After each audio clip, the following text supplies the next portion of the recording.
If you're in business, then in this digital age, like it or not, you're a content creator, or at least you need to be if you want to maintain or grow your business. And that could be writing blogs or articles for LinkedIn. It could be recording a podcast, presenting a live stream, or making an Instagram reel. As a content creator, you want to be creating the best quality material you can to reflect your brand and make it reusable. It's vital then your visual and audio content is the best it can be.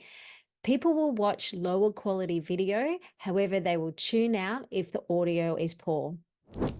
Welcome to Content Catalyst. I'm your host, Deb Szabo, and in this episode, I will discuss the best audio options when creating content. I was working with a business years ago when I first started making videos for social media, and we were creating a live streamed segment.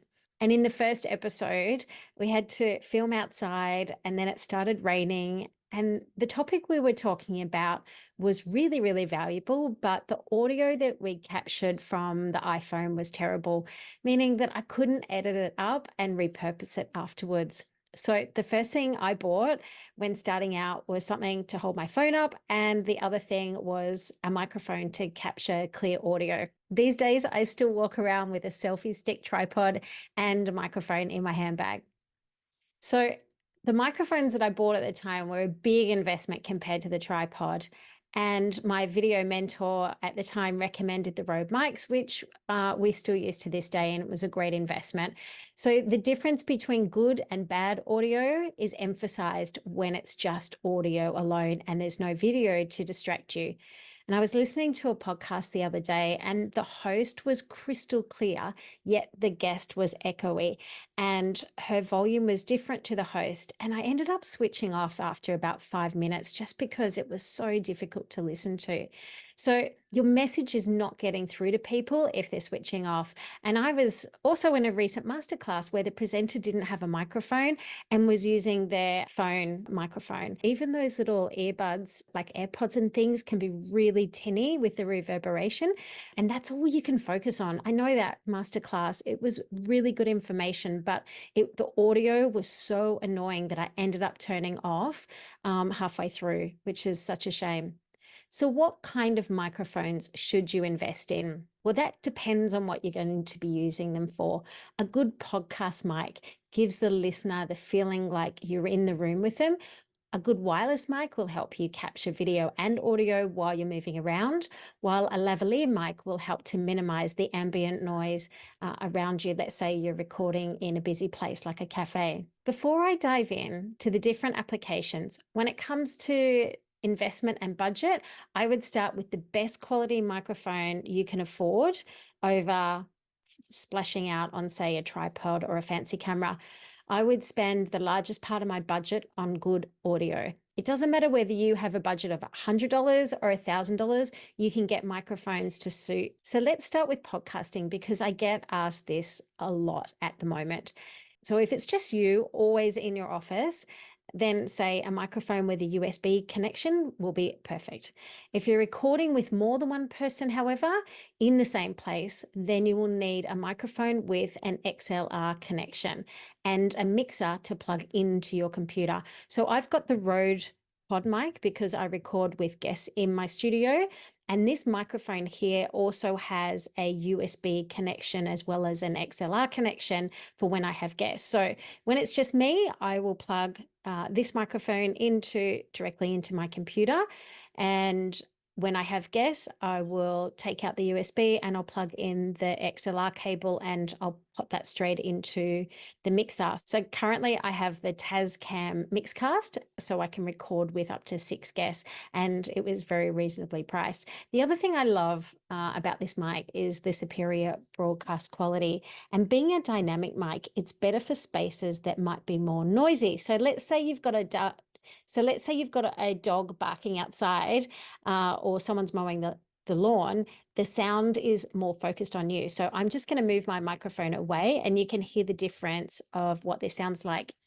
So you can hear that I've actually pushed this microphone right away from me, and now I've pulled that back directly under me, and you can definitely hear the sound. It's very directed within the top of the microphone. So most USB mics that you might find are usually what we call condenser mics. This means that they're super sensitive to sounds and they will pick up every noise within earshot. So I want to discuss also the mounting of the podcast, because remember, no matter the gear, it's not what you have, it's how you use it. So many USB mics have a stand mount, which means that they will pick up noise from your desk. So if you're typing on your keyboard, and they will also be more likely to pick up the room noise around you because there's a space from your desk up to your mouth. So if you've got floorboards or tiles in your recording space, then avoid these mics at all times. And that's why I'm not a fan of the Blue Yeti mics. They're super, super sensitive condenser mic, and they also have a low profile desk stand. So it makes it so much more difficult to get good audio if you don't have a good soundproof room. And this is why I prefer the boom arm with a shock mount or a yoke mount over a desk stand. So you're saying, what is all this? Well, a boom arm is exactly what that sounds like. And if you're watching this podcast, you'll see that I've got currently a boom mic. So it's got a spring and it clamps onto your desk, and your microphone sits on top of it. So it allows you to put the microphone away when you're not using it, and you pull it out and use it directly under you when you are. So a shock mount is simply the springy thing that holds the mic to the boom arm, while the yoke mic has a U frame. So if you're watching this again, you can see here that this has a U framed mount that directly screws into the boom arm. So how much are all of these mics? Well, I am a massive fan of Rode. They are microphones with worldwide recognition and superior quality. And they're also an Aussie company. They're actually based here in Sydney, which I absolutely love supporting Aussie companies. So the top end of town is going to be the Rode PodMic, which is what I'm using here. And that's around $350. If you want guests, you can get just an XLR version of this mic for about $150. If you just want a USB version, because it's just you in your office recording directly to computer, you can get the Rode NT USB mic, which is around $200. And then you can also get a mini version of that, which is about $140. And they're great for traveling as well. Now they have a desk stand, just to be aware. But all of those mics can be mounted with a boom arm that you can buy separately. What if you're just starting out and you don't have $140, let alone $300 to spend on a microphone? Well, I was doing some research to set a challenge to see if I could set up a studio under $100. And that included tripod, lighting, and microphones. So that was the challenge. And I went to Kmart, I bought their $39 gaming mic with a boom arm, and I tested that out for about the first, I think, 3 or 4 episodes of my podcast. So if you go back to the first few episodes, I'd love to know if you can hear the difference between the $39 mic and the $350 mic. Tips to get the best audio in your office.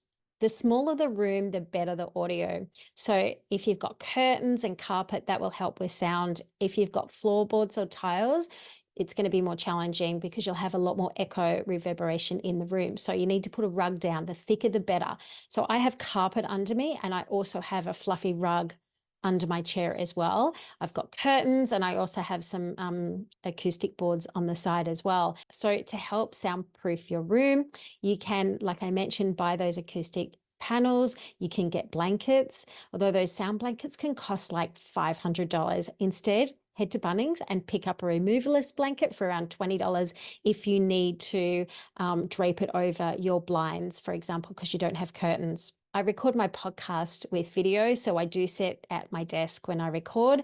However, if you're just doing audio, go into your wardrobe or your car, because the sound in there will be a lot better than recording in your office if you've got floorboards or tiles. So, what about if you're recording your course or social media content on the go? What mics would you then need? Well, there are three options that you could use. So, there's a directional mic. This is literally a microphone that you attach to your camera and it points in the direction of where the noise or the person talking is coming from. I'm not a big fan of directional mics unless I'm actually wanting to record ambient sounds of the space that I'm in. And that's because, again, you're picking up all the other audio from around you. So I would look at a lavalier mic. A lavalier mic is really helpful to use on the go and also at your desk if you're recording a course. The lavalier mic is a wired mic and it attaches to you and then goes directly to your camera or your phone. Now, you will need an extension lead because a lot of the cords are only about a meter and a half long, depending on the brand. So just remember that. Now, the other option that you can get besides a lavalier mic is the wireless mic. Now, the wireless mic, there are good versions and there are great versions of these mics. I'm going to recommend the Wireless Go mic by Rode. I find that they're an incredible quality wireless microphone and they're also really versatile because you can plug them into mixer boards as well. Now, if you have a lavalier mic, then you can get an attachment that actually goes on to the lavalier mic to the wireless mic, so you don't end up with the big chunky square box hanging off your shirt, especially if you are wearing a delicate blouse or something like that. So if you do happen to invest in a lavalier mic and then upgrade to a wireless mic later, know that that's not a waste. You just need a little attachment. Personally, I avoid directional mics unless I want ambient sounds, and I carry around a lavalier mic with me because they're reliable and they don't rely on power. However, I do love the Wireless Go mic. You just need to remember that they have to be charged. Okay, so in all my research, I've tested everything from a $39 microphone right through to a $350 microphone for podcasting.